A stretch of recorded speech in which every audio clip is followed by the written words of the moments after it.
നമുക്കൊരു ചായ കുടിക്കാൻ പോയാലോ?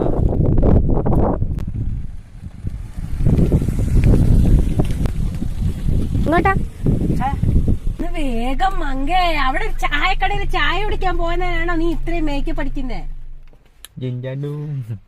ഇതാണ് സുഖേട്ടന്റെ ചായക്കട അല്ലേ? രണ്ട് ചായ. മാണിക്യ വീണയുമായൻ മനസ്സിന്റെ താമര ചേച്ചി ചായ. മരപ്പൂവിലുണർന്നവളെ പാടുകില്ലേ വീണമീട്ടുകില്ലേ നിന്റെ വേദന എന്നോട് ചൊല്ലുകില്ലേ? മാണിക്യ വീണയുമായൻ മനസ്സിന്റെ താമരപ്പൂവിലുണർന്നവളെ. എനിക്കും കൂടെ ചായ. എടാ എനിക്കൂടെ. മൂഞ്ചിട്ട്